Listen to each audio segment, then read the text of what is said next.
It's time for The Story Behind the Person, featuring lively, in-depth conversation with compelling guests from our community. And here is our host, Jonathan Van Bilsen. Hello and welcome to this episode. My guest today is Terry Coyne, a newly elected councillor for the Township of Scugog. His turf includes the business district of Port Perry, and it'll be great to see what changes are unfolding.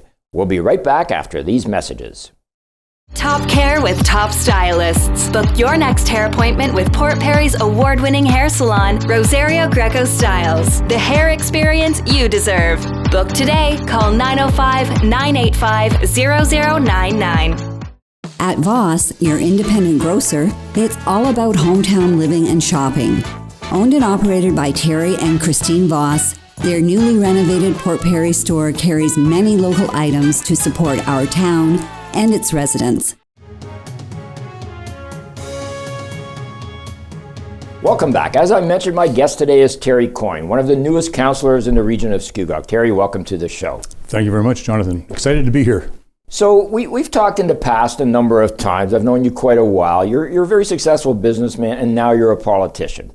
So we're going to talk about, I'm not going to ask you why you did that, but I'm going to talk about that in a few minutes. I wanted to just take the backstory a bit because we are called The Story Behind the Person. So you're born in a small town called Thessalon. Thessalon, Ontario. Which is near Sault Ste. Marie, about an hour outside of the Sault? It is. That must have been exciting growing up in a small town like that. Well, I left when I was about 2. Okay. So my parents... With your family? With my family, yeah. My parents moved to another small community in Northern Ontario called Espanola. Oh, I know Espanola. And then we went from Espanola to Sault Ste. Marie. Oh. A friend of mine, actually, Russ Holden, I don't know if you know that name, coming Russ. He was from Espanola. He did the traffic report for CHFI or CFTR way back in the day. I know the name, and then maybe that's how I can associate it, but I didn't know him obviously from Espanola. Espanola, I'm sure, is like Port Perry, right? You're either related or you know the person, or one or the other. Very much, or you're traveling through. Or you're traveling through, exactly. So your mother worked at Eaton's. She did. Your dad was with White Rose Oil. There's a name from the past. Yeah, Dad, when we were in Espanola and Thessalon, was with White Rose Oil, and then we made the Sioux, and it was Old Steel. Right, and White Rose, didn't they become Super Test or something like that? I do believe. Yeah, it's going back too many years. Yeah, right? that's way back. Yeah. So you moved to the Sioux. Yes. Which was great, I guess. I've been through it. I've never lived there, but it seems like a great community. It is I'll use the word fabulous place to grow up in your youth. And to leave when you're older. Well, that's the unfortunate part. There weren't many opportunities in the Sioux at that time. Right, because it's pretty secluded up there, right? It is. It is. It's getting much better. Better it was when I left 40 years ago, but yes. 40 years ago?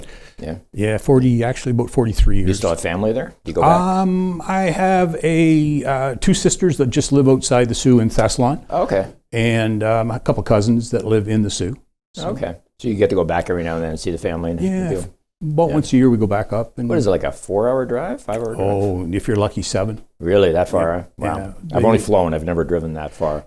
Yeah, this 69 becoming a 400 and 4 lanes, it's much easier. Okay. Much quicker. All righty. So you went to public school. You were very entrepreneurial, because I don't know the exact story, but you bought seeds from a catalog and you resold them to people, to the neighbors, making a bit of a profit. Yes, you could. At that time, seeds were advertised in the back of comic books, right? And you could fill out the little form, order whatever your packages you wanted, whether it be flowers or vegetables, right? As I recall. So I got those in, and then went neighbor to neighbor and sold them. And it's too bad you didn't call your company Amazon. Yeah, I never thought. Yeah, really. And that did well, obviously. It gave me a bit of a taste of being self-employed. And how old would you have been at that time? Oh, I would have been 9, 10. Okay. Interesting. So I just imagine people looking out the window. Oh, here comes Terry. Close the blind. We don't need any more seats. Then you went to high school, and you delivered the telegram? Telegrams for the CP. Yeah. Oh, okay. Okay, telegrams. Yeah, right. CP telegram. We did that. So if a telegram came into the CP office, they would write it out, give it to you, and you run to somebody's house and drop it off? Drop it off. Wow. Yeah. We had at one time, we had cars. We didn't have bicycles. Right. The hardest thing was a singing telegram. Because, first of all, I can't sing. Second of all, I'm very shy in public like that. So really, so are you going to sort of Sing a telegram for us today? No, I can't remember any of the words. Wow. I guess I never really thought that through, the whole telegram thing, because when I was young, we had telephones, and it was a lot easier. But you also bagged groceries at Loblaws? Oh, I did. Yeah, that was in college. I worked in Loblaws, and that was an interesting experience. Just a little aside, we were paid, because we went to college, we were paid 5 cents an hour more than the high school students. Really? Because we needed the extra money. Wow. So, I mean, I'm grateful to the manager for considering that. But well, I mean, it's a job, right? Today's society, it would be. And then you became a yard checker for the CPR, for the Canadian Pacific Railroad. I did. So did you go around to check the yard? Well, the yard in the Sioux was, if I recall, 13 tracks one way and 8 the other way. And the train would come in at 5 o'clock. Right. And we'd have to walk the train and record all the car numbers, what kind of a car it was, and then go back in and match it up to the bill of lading to make sure that what was in the car. And then, in the morning you would, if you worked the days, you would formulate the train and put it together, and so many cars are going to Sudbury, so many cars are going to Schreiber, so many cars are going to Toronto. Right. You'd put them in a block, send the train out. Interesting. So if you mess that up, boy, we're in trouble. Yeah, that's happened. I can imagine. That's happened. We actually had a guest on our show a few months ago, Lance Brown, who worked as a picker somewhere in the Edmonton area. And his job was very similar. It was to track the cars to know where they went. So that if this car is supposed to be over there, Lance had it on a big board. That's exactly where each car was. So they knew how to assemble. Was this a train or automobiles? It was trained. Okay. Yeah. So they could assemble it. Yeah. It was interesting. I'm learning a lot on this show about the train business, I'll tell you.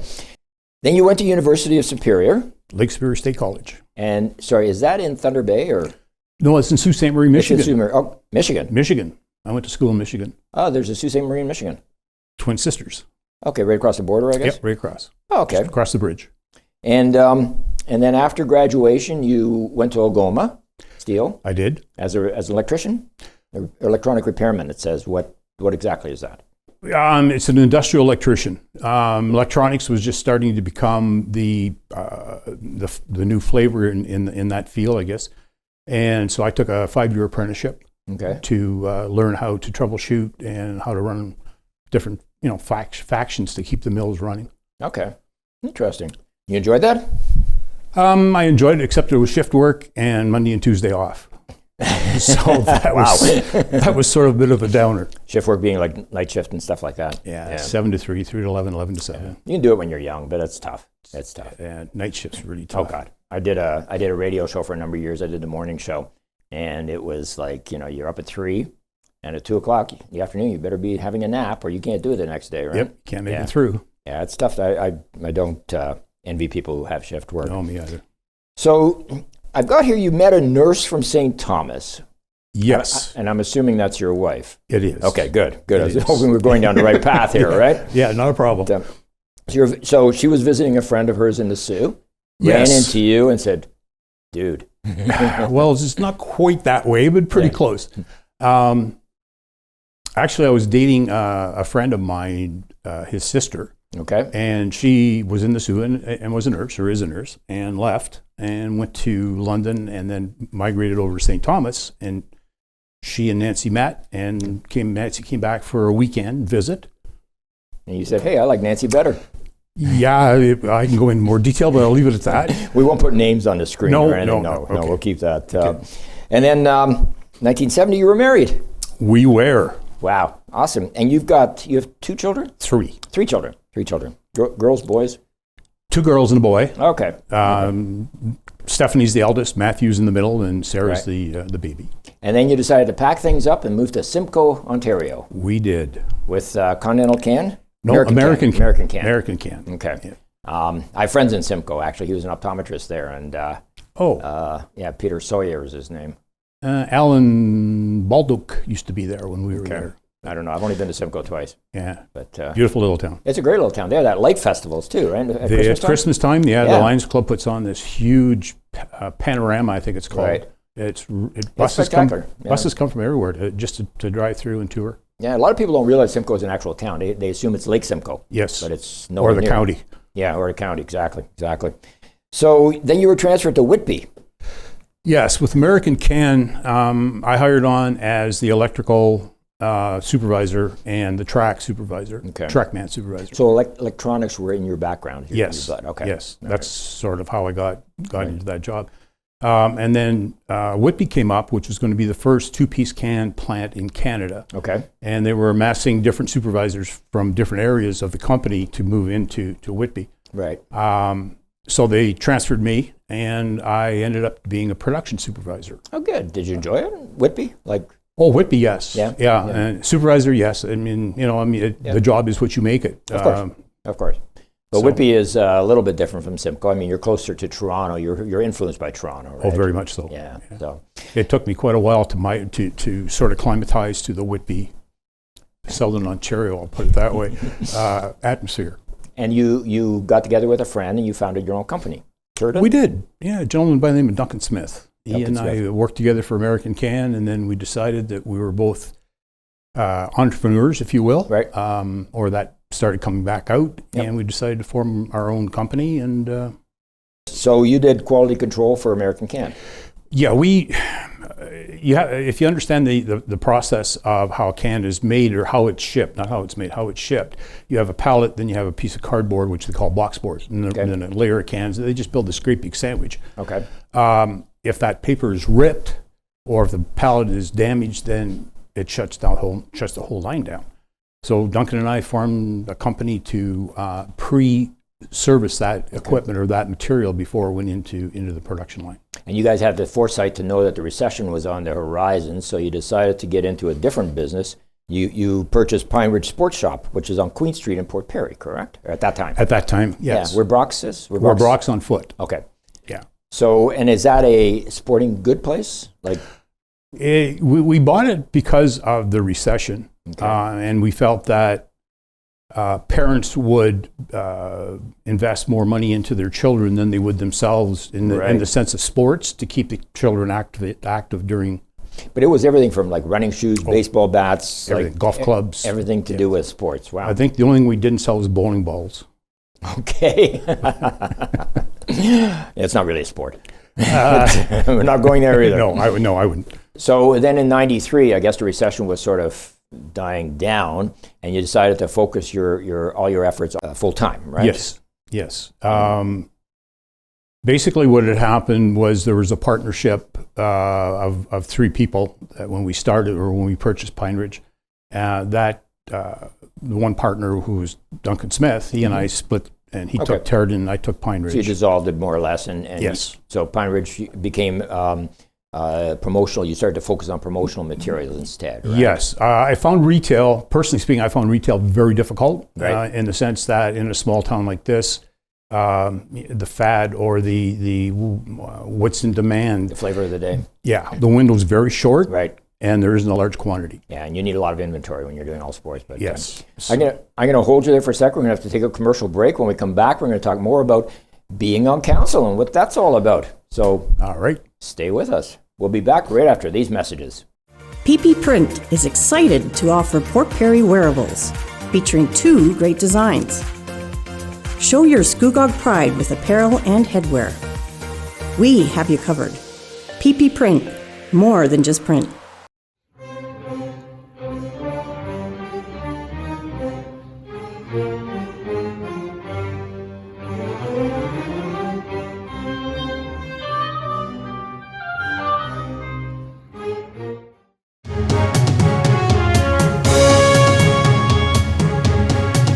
Welcome back. My guest today is Terry Coyne, quite the entrepreneur and also a councillor for the Township of Scugog. Terry, welcome back. Thank you, John. So we covered some great ground of your life prior to getting into council. I did want to touch on the Rotary a little bit because you were very, very active in the Rotary. Your business, Pine Ridge Impress, which is a promotional materials company, seems to service everybody in the area. And no matter who you talk to, everybody seems to know you. You joined the Rotary because you wanted to give back, I assume. That's why people do, and to network, correct? Yes. Digressing a bit, since we've been in Port Perry, we as a family been in Port Perry. I've been involved with quite a few organizations, as my wife and my children. Rotary seemed to be the next logical step. Okay. But you learn very quickly if you join Rotary, you can network, but don't depend on that. It's the service above self, the concept that should guide you if you're joining Rotary. And thank you for doing that, because I know you folks do a lot. I've just got some notes here that you were president twice, right? Two terms, yes. Okay. And that was in 2010. Now, Rotary was formed in the early 1900s. Yes, 1905, I believe. And I always think of them as being primarily responsible for eradicating polio through funding and so forth, correct? Correct. And what other sort of things have they done globally? Well, the big thing, and they're still working on polio, is the inoculation of there was at one time, and because I haven't been involved in Rotary for a couple of years, it was pain. It was Pakistan, Iraq, India, something. I forget how it worked out. But anyways, from my understanding, they're like 96% or better in the world now compared to what it was. And they also do a great sponsorship and mentorship program for students, right, from different countries. We do. An exchange program. Yes. Which is remarkable, just to give people opportunities in that, which is nice. You also had a fantastic fundraiser for a number of years, the Rib Fest in this area, which was just unbelievable. And I've been to a few of them. And the one thing that always stuck out was that there was enough foresight. Somebody had thought it through to hire a falconer, to bring a falcon, to make sure the seagulls don't fly all over the food, so to speak. Or land in the park. Yeah.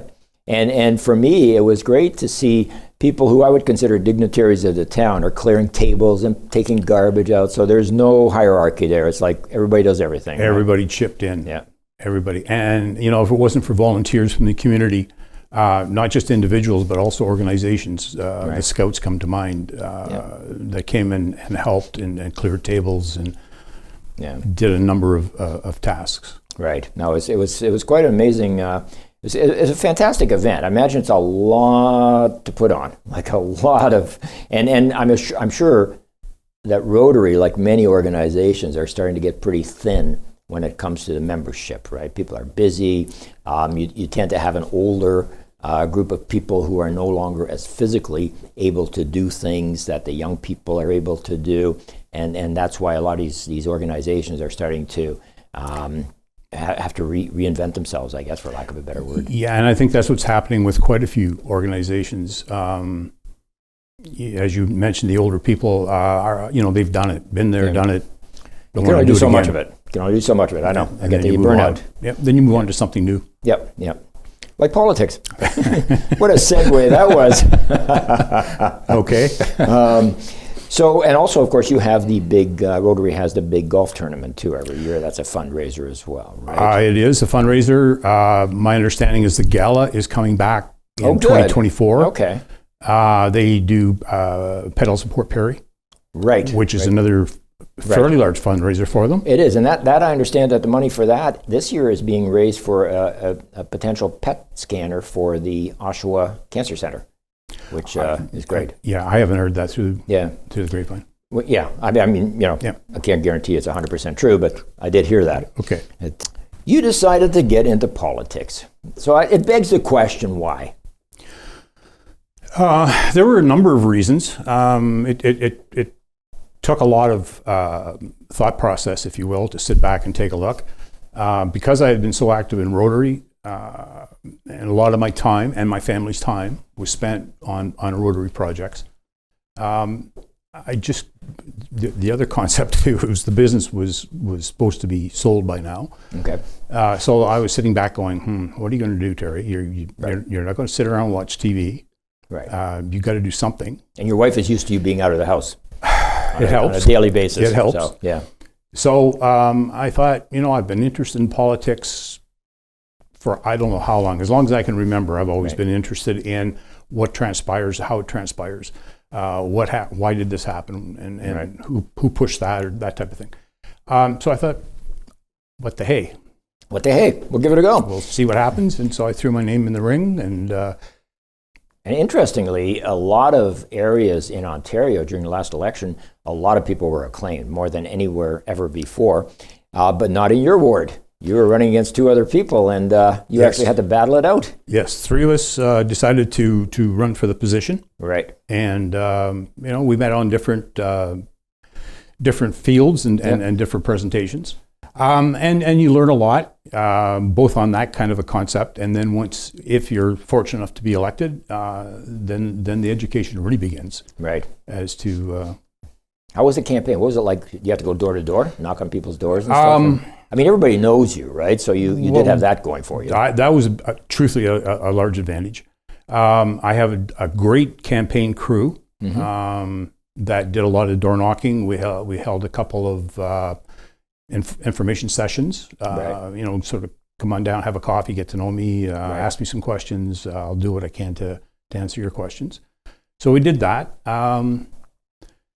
But as far as, a lot of door knocking, going door to door, no, I honestly, truthfully did not do an awful lot. I did some. You can meet a lot more. You can be more effective having a bunch of people in one locale than to be individual. Yes. I did like your campaign, your last name being Coyne, that you were giving away these little gold coins. Yes. And it was only when I had about 17 of them that I realized they were chocolate. It was a bit disappointing, but I'm still eating them. They're quite good, and I bet you are too. It's the bullion, Yeah. Yes, that was, again, part of the campaign committee that came up with that idea and thought that it'd be a good idea, which it was. So how is it? How do you like politics now? It's been, almost a year? Just over 7 months, because we didn't, I think we're sworn in late October. Right. And so, how do I like it? I love it. That sounds very strong. I'm enjoying it. I am very much enjoying it. I'm learning a lot.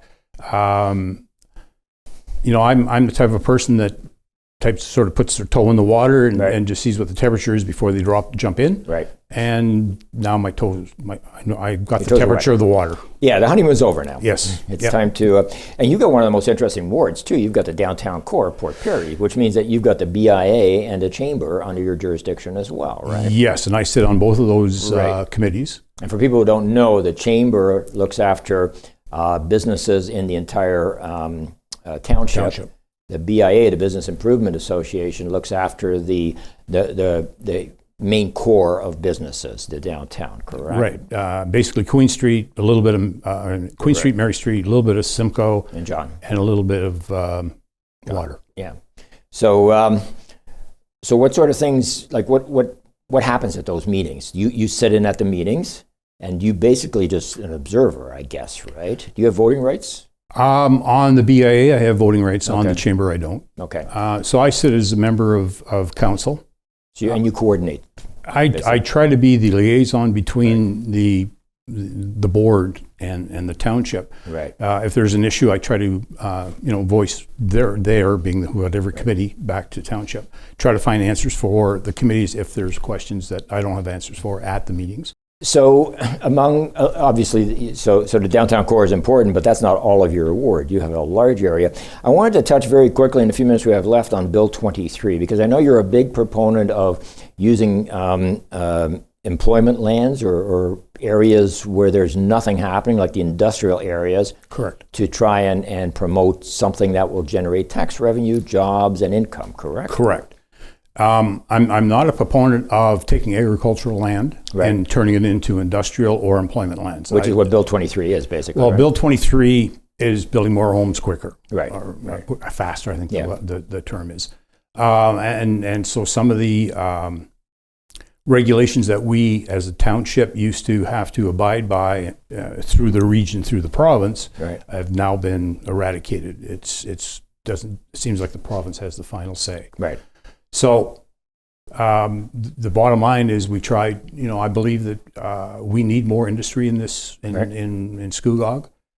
We have to have more employment for our younger people. We have to have better accommodations for our aging population. Right, very much so. So, it's a task. It's not going to happen overnight. They're building a new, is it a plant to do with pallets up on The North End? Whole packaging, right in the corner of Northport and Reach. Yes. Yeah. That's going in. When will that be finished, do you know? I think it's 2025. Okay. And that's large, right? That's like we're talking... About 90 people, I believe. 95 people are going to be employed there. That's great. That's wonderful. And again, 2025 just pops in my mind. It could be 24. I honestly don't remember. That's fine. So those kind of places now, are those lands serviced? I mean, it's always like it's a catch-22, right? Yes, that's one of the problems. Is it? Okay. Yeah, there's no sewer, there's no water. Right. Everything's on well and septic. So that has to change to attract more businesses, and larger businesses. Transportation too, right? Well, we're not that far off the 407, so that helps. But if I'm working as a general laborer and I live in Toronto or something, there's no way I'm going to take the 407 to come here to work. And there's no way you're going to get to work unless you have a car. Exactly. Yeah. So that's something that has to be addressed as well. Yes. It's interesting though, but it's good that you're sort of fighting to try and promote that whenever possible. Instead of just putting houses up on farms. That's one approach. I'm not sure it would be my approach, but I have only so much. I have one vote. That's all. Fortunately, in Scugog, it doesn't hurt us as much as some other communities, right? So we're a little bit fortunate that way. We are. Because, listen, our time has come to an end. I can't believe that went that quickly. It goes very quickly, I know. It's very interesting. Thank you for sharing. I didn't want to put you on the spot and ask what you're going to do as councillor as far as lowering my taxes, paving my roads, bringing internet to my house, that kind of stuff. We'll leave that for another day. Okay, it gives me something to think about. Gives you something to think about, exactly. Absolutely. But anyways, Terry, thank you very much for being here today. Very much enjoyed our conversation. And thank you for sharing your life with us. And thank you all for watching. Please join us every month for the story behind the person right here on Rogers TV.